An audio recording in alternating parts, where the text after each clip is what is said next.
What is going on, everyone? Welcome to the Brant Partial Show. So, let's talk some college football. I wanted to talk about the Oklahoma Sooners. So, I'll say this about Oklahoma Sooners football this year. I'll say Brent Venables last year had made me I was fully doubting Brent Venables last year. And this year, Oklahoma is having the season where I'm going, they're having the season where they are showing exactly what they needed to show for me to give them hope or to have hope in Brent Venables. I watch Oklahoma and I go, Dylan Gabriel looks like the guy who, not this summer, but the summer before, this past summer, I was watching his tape and I was putting him up there with Hendon Hooker, Anthony Richardson. I had watched his tape assuming he was going to declare for this past draft, but he chose to come back. So Gabriel playing like the quarterback I thought, a potential top 5 quarterback and a potential maybe a first-round pick. And the defense has gotten better. The skill position players have played well. The transfers, Andrell Anthony has performed at a high level. Being a Michigan fan, I'm familiar with Andrell Anthony. I know where he was. I had watched some tape of him in high school coming out of the East Lansing era, so familiar. I know where he's from. Watched him play at Michigan. I know the potential he has, and he is flashing some of that ability. And Farouk, too. Javonte Barnes. I mean, the Oklahoma offensive line playing at a high level. That's one thing about Oklahoma. They've had consistency at the offensive line play. Not even just now under Venables, but under Lincoln Riley, they had established that. So, and then the defense playing better. So, everything you wanted to see from Oklahoma is coming into fruition. But yeah, credit Brent Venables. There's a lot of question. The season Oklahoma had. Oklahoma is one of those programs that once every 8-10 years has a down year. If you look at 2009, they had a down year. This year or last year, 2022, down year. So about once every 10 years has that down year. But they're a program that just seems to recover. They seem to. What's interesting about Oklahoma is Oklahoma isn't considered consistently a top 5, 8, 10 recruiter. It seems like a lot of years they're in that 15 to 20 range in recruiting, 15 to 25 range. Some years they do crack the top 10, top 12, but Oklahoma seems to the top players they get tend to be legit difference makers, NFL guys. So they've done a good job of getting really guys that not only can contribute right away, but guys that have a skill set that translates well to the NFL, and they're really going to shine at their respected position at Oklahoma. But yeah, I mean, the linebacker has played pretty well. What's his name? It escapes me. Number 28. And then that edge rusher, number 40, done a really good job. They got Pearson in the transfer portal at safety. Woody Washington? Number 2 has played well. That safety too. I don't know why guys' names are escaping me on the defense, but yeah, Oklahoma bottom line, offensive line playing at a high level. The win against Texas was exactly what they needed to do to really gain that ultimate confidence that they can do something special. So, yeah, Oklahoma football is in a lot better position year 2 under Brent Venables. Dylan Gabriel excelling. This offense just looking very good. And it's a schedule that has not been the easiest as well. So Oklahoma, credit what they've done in year 2 under Brent Venables.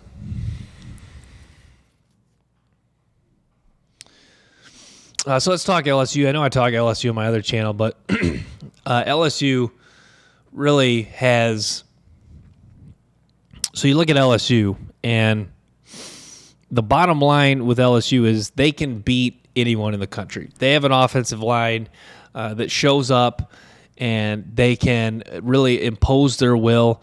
And it's not only for pass protection for Jaden Daniels, but to help with. But it helps them have an effective running game. So LSU, I still think, can beat anyone in the country. I think Brian Kelly is still a very good coach. So I think LSU has a chance to still win out win the SEC championship, and get into the playoffs. So keep an eye on LSU.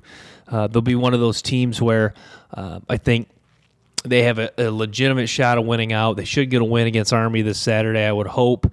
If not, then yeah, their playoff chances are done. But they do have opportunities against Florida, A&M, Alabama, quality teams to have quality showings, continue to build their resume, and get back in the mix and potentially play for a national championship, or potentially get to the playoff and play for a national championship and still win the SEC West Division and possibly win the SEC championship.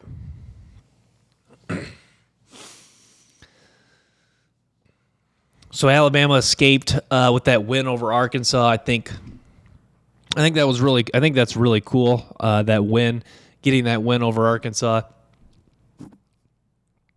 If you look at Alabama, I would say that, Jalen Milroe, the bottom line, he can hit the deep ball. I think what's cool about Alabama is they have talent at wide receiver. This is a talented Alabama team, but I think that what stands out about Alabama is they just, I kind of had this discussion. They're not getting as many dudes, true difference makers anymore at all skill positions, but they do have just a good, solid all-around team. And I think there's something about this team that has the heart. I think they do have the heart of a champion in them, and I think they do have enough. They have a good enough cohesive group defensively and offensively to do something special this year. And I think the loss to Texas, I think more so, it's kind of one of those things like I talk about LSU, the loss to Florida State. As Alabama continues to win, I think people are starting to look at that loss that Alabama had to Texas, and people more so think it's a fluke. Now, Texas lost to Oklahoma, so that loss is not looking as good currently, more so last week, but that might be just the case of, we just talked about Oklahoma. Oklahoma might just be that good, and the Texas loss was just kind of, whoever had the ball last won the game. It was kind of game, and not as much as Oklahoma truly was the better team than Texas. More so, Oklahoma was a little better team on that day and had an opportunity last. So, yeah, Alabama, a really good football team, but it's just, I guess the bottom line, the main take with Alabama football is the days of them just being able to bully their way to strong victories for 9-10 games in a season, sometimes 11 games. I think those days sadly are over for Alabama. But does that mean Alabama can't play well for extended stretches, for multiple quarters, multiple games, and win enough games to play for a championship? Absolutely not. So I think Alabama, even though it's a tougher challenge as of now, I think the days of Alabama being the complete dominant team like we saw from like the 2015 to 2018 stretch, 2020 stretch, I guess, if you will. So from 2015 to 2020, I think that level of dominance from Alabama is gone. But is this team certainly a national title contender? Absolutely. In the way Jalen Milroe has kind of refocused himself after getting benched, in the way he can hit the deep ball and the challenge he presents as a dual threat guy, I think Alabama will continue to pose some problems for people. And I think this is a legit national title contender team as we sit as of right now.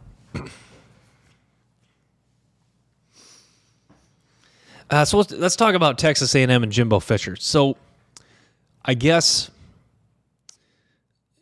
it's kind of, I think they're in a weird position, Texas A&M and Jimbo Fisher, because I think as they keep him and he keeps just being average, I think it becomes harder to fire him in a weird way, because then you're almost like, it almost just shows that it's almost like you're getting too, like you ever get too attached to something. Sometimes attachment is the root of all, the attachment can be the root of suffering.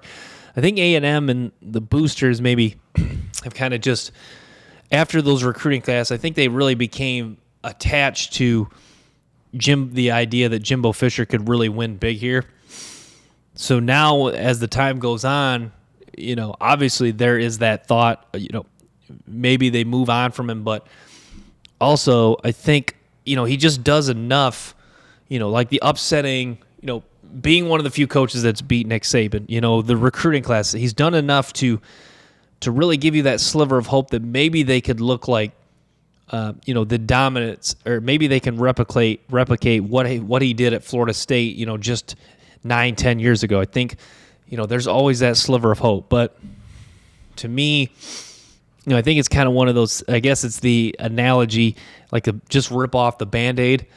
I think that might be the case with Jimbo Fisher. And I don't know if it's going to come in the middle or during this regular season or at the end of the season, but I think it is going to be kind of one of those just rip off the Band-Aid because, at this point we've kind of become too attached to the idea of keeping him, but also that the pain of moving on from him probably is just going to be temporary.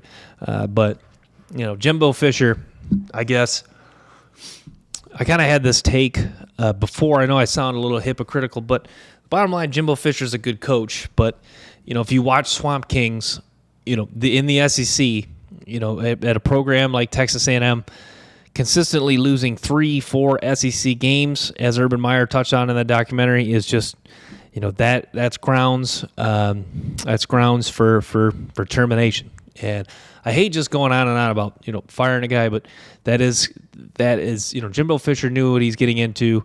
You go back to LSU, Brian Kelly knows what he's getting into. When you lose multiple games, multiple SEC games, you just that's just kind of how the game is in the SEC. All right, so let's talk about the Michigan Wolverines. So I'll say this: what's too bad is when you become a diehard fan of a team like the Michigan Wolverines, you kind of or not just Michigan, but when you become a diehard fan of a team, you kind of sometimes you can become pessimistic. It's like if I don't even know if it's like if. I don't even know what a good analogy is, but I guess sometimes, I get maybe that's not the case for everyone, but for me, sometimes I see, I'm pessimistic with my teams, and my issue with Michigan is, could they beat Alabama this year? Maybe could they beat Texas, Oklahoma, Washington? Who are some of the top? Ohio State, probably, maybe, probably. But my worry is, Georgia. And why I say Georgia is, Georgia obviously the way they haven't looked completely dominant. They might not even make the SEC championship, let alone the college football playoff. But my worry is with a team like Georgia, when Michigan matches up with them, my worry is Michigan's best can't beat Georgia's best. Not to say Georgia is not playing their best against, Vanderbilt, South Carolina, some of these closer games against opponents that are more talented. But you feel like not, and I don't want to say they're coasting, but sometimes you don't go out with, you're not as hungry. Like when you're in that college football playoff, you're going to get that team's absolute best. So that's what worries me about Michigan is when they run into Georgia, getting Georgia's absolute best. Can their Michigan's absolute best beat Georgia's absolute best? And, to answer that question, honestly, I'd say no. But to me, Michigan, I still don't. I guess I don't understand fully the meaning of eye test.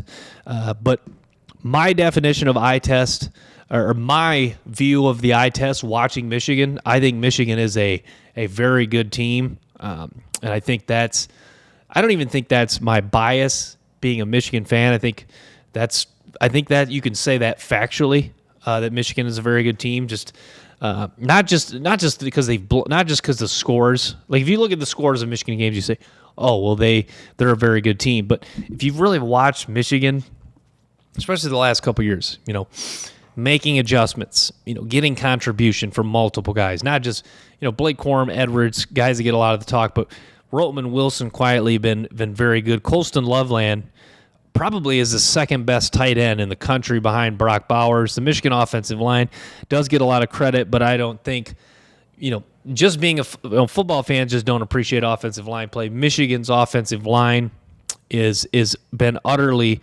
dominant the last 3 years. I mean, it's been fantastic. Chris Jenkins, such a talented defensive lineman, and Will Johnson. He might be this. You could make a case Will Johnson is the best corner in all of college football.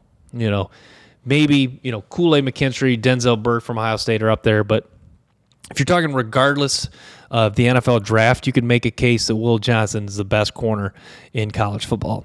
And that's one thing I say. I don't even hold back from saying that. Look, that's the thing. I know some of you guys have called me biased, but I tried to look at my team with what's the expression, with as clear a lens as possible. And that is I was pessimistic when I just first started talking about Michigan, but to be ultimately optimistic, looks dominant. They're a very good team. Colston Loveland is probably the second best tight end in the country, and that is very high praise considering the number one guy is a freak of nature in Brock Bowers, and then Will Johnson is the best corner in college football. And Mike Sanders still, their nickel is not too far behind him as one of the better corners. And their safeties have played well. Rod Moore, Keon Sabb had an interception. So Michigan, an excellent football team. But the question, going back to being pessimistic with Michigan is, I don't know if their best can beat Georgia's best. So let's talk about the Washington Huskies. I'll say, I watch Washington and I go, I think Washington is going to be a popular team if they make the playoffs. I say, obviously you got to emphasize if they make the playoffs, because Washington, you get the feel, I guess since I'm been pessimistic for Michigan, I'll be a little pessimistic with Wash. You kind of get the feel Washington's a team that could stumble in a game for whatever reason. I guess it's just because they don't. If you look at their roster top to bottom, like their starters, they're not all like, they don't have true difference makers at every position. Maybe that's why I think that. And Kalen DeBoer is a really good coach, but he's not at this point. I think it's safe to say he's not proven that he's an elite coach yet. Now, could he be? Absolutely. But that's my case with Washington is, I think that. Yeah, with Washington, you kind of get the feel they're going to stumble in one game. But if they lose one game and they get in the playoffs, kind of like they did in 2016, I think they'll be a team that a lot of people are very, very excited for. It's a newish team. It's a team it's not Georgia, it's not Alabama, it's not Clemson. It's a team that just has not made the playoff as much. It's a Pac-12 team, so. I think a lot of people in the U.S. and I guess around the world will really rally around Washington and really be excited for them to get a chance and see how they measure up against, the likes of, Alabama, Georgia, or Ohio State, whoever does make it into the playoffs.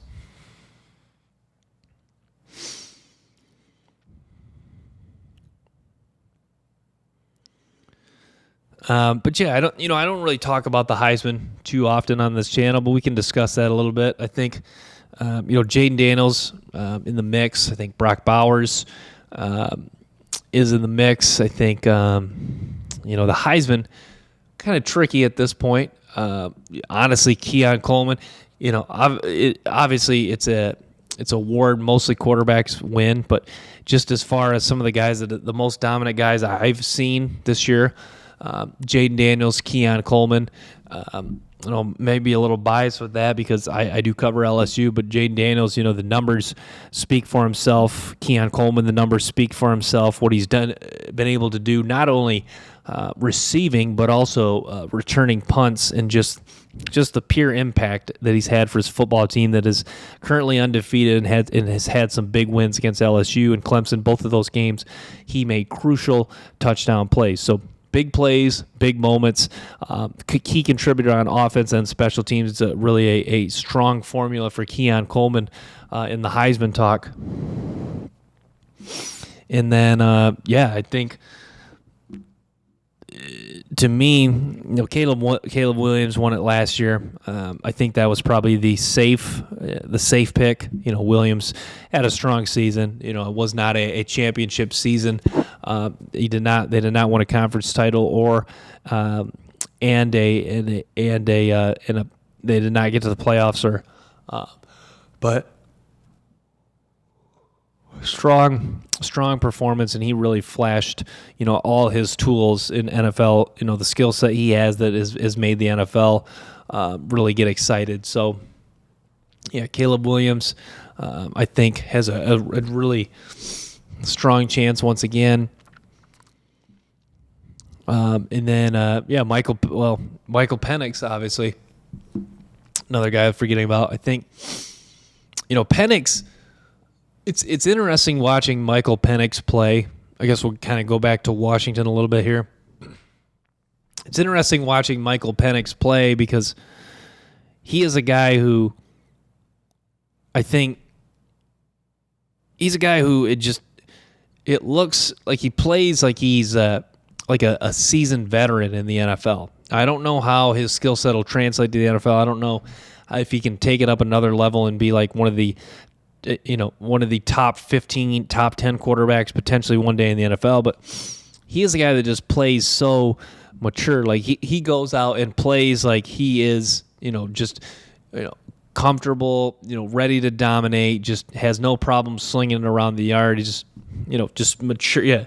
Just a mature veteran quarterback, which he is a veteran quarterback as far as college goes, but just a guy who just, has I'm sure, like I don't know him personally, but I'm sure if you hung around him, you practice with him, this guy that just, he could probably play a game of ping pong or pool against someone and you'd probably be a little bit nervous, even if you were a pretty good pool or ping pong player, just because this guy's got a belief that he can dominate in any aspect, any game. So bottom line, Michael Penix plays very mature beyond his years and plays confident and is just not afraid to go out and just, sling the ball around the yard. So I guess the point I'm trying to make is he's a gunslinger who's performing at a very high level for Washington and certainly in the mix for the Heisman conversation.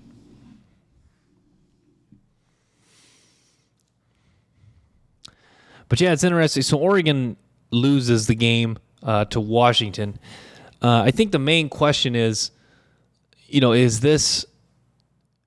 the main question for Oregon is that, does that loss really derail any hopes of a big time successful season?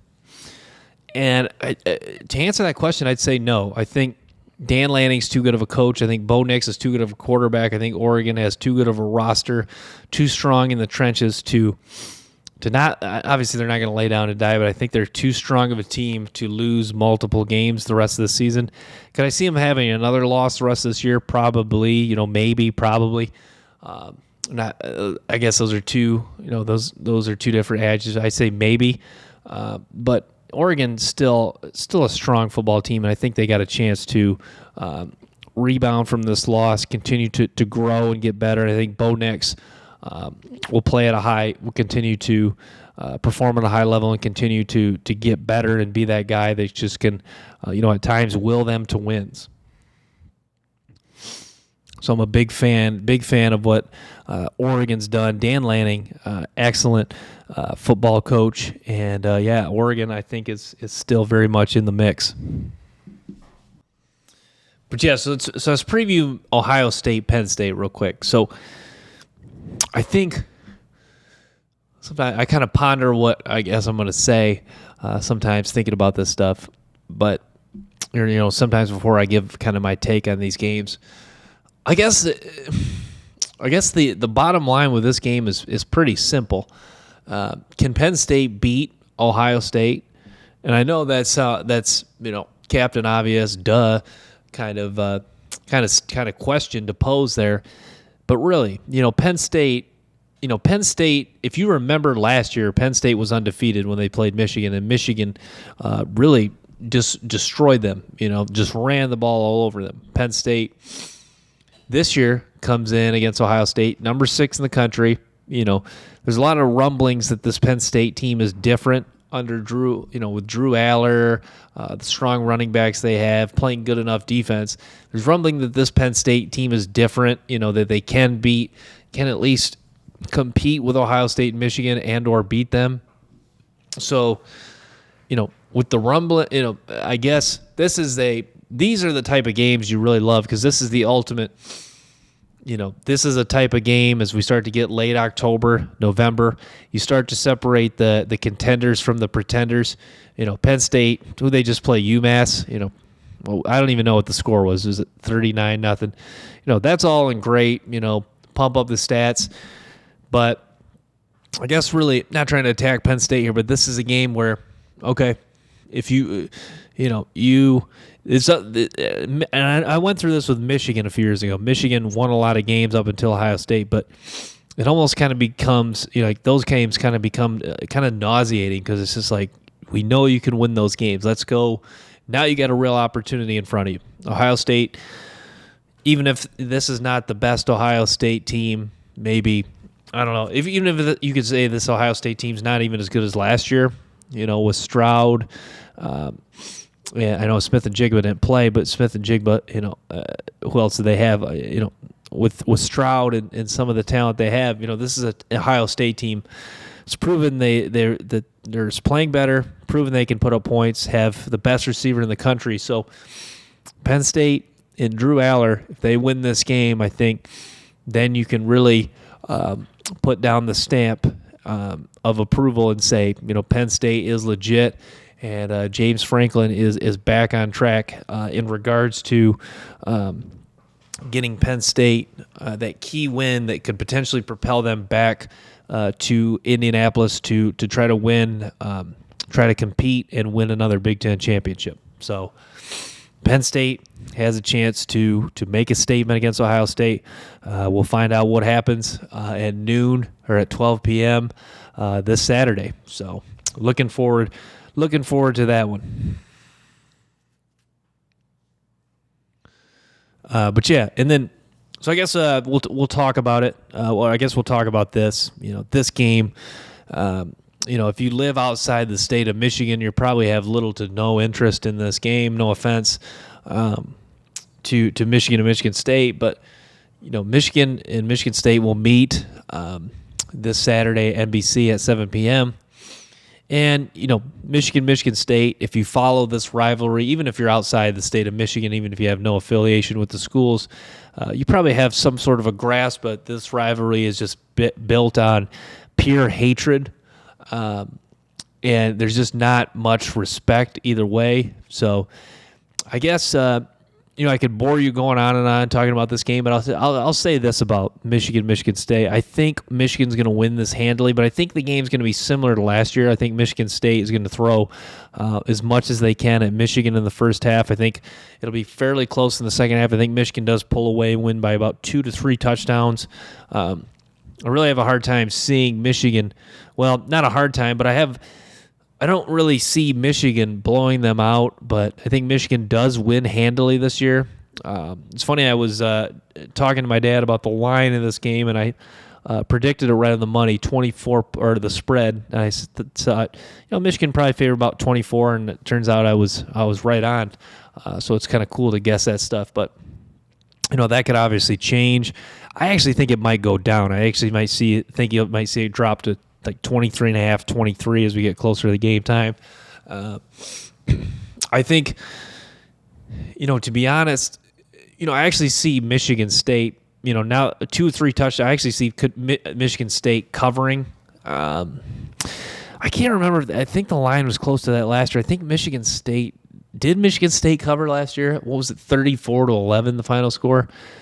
So Michigan State, I think Michigan State did, or I think Michigan actually covered, because I think the line was 21 and a half, maybe 22.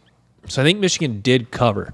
But for some reason, you think Michigan's at least on par or better than they were last year, and then Michigan State is probably worse than last year. So just by that reasoning, you would think Michigan would cover, but also,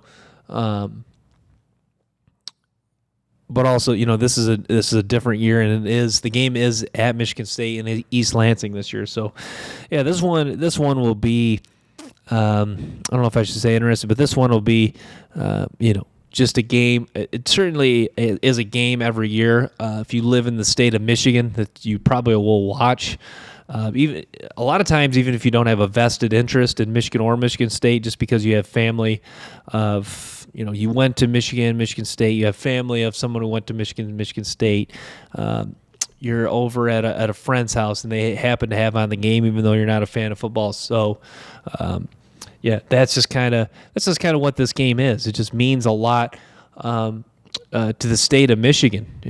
It seems like especially if you live in the lower half of the lower peninsula of Michigan, you usually have you're usually are wearing green or white, or you're usually wearing maize and blue. So this one means a lot for the state of Michigan. There's a lot of houses divided. So in-state rivalry should be hopefully Michigan State will compete in the first half. If not, I'm not too sad about it being a Michigan fan. But this is one of those games where I guess kind of like when I guess we'll talk a little bit more about this. Kind of like with Penn State and Ohio State. This is a game where I guess you'll find out a lot about Michigan State. Not even if they win, or obviously if they win, we'll know that they still have a lot of fight in them. But can they just go out and compete? I know as a Michigan State fan, you don't want to just you obviously don't just want to see them compete against Michigan. But I think as off the rails as this season is going for Michigan State, and could potentially go, I think if they went out and competed with Michigan and had a strong showing, at least that is something that is something you can at least try to build off of. If you get completely obliterated, then you're really kind of doing a lot of soul searching and really trying to figure out how to get this train back on the track. But yeah, we'll see how this one unfolds Saturday night at 7 p.m. But, I'm going to wrap with that, guys. Thanks so much for tuning in to the Brant Partial Show, and stay tuned for more episodes and clips from the show. Till next time, peace.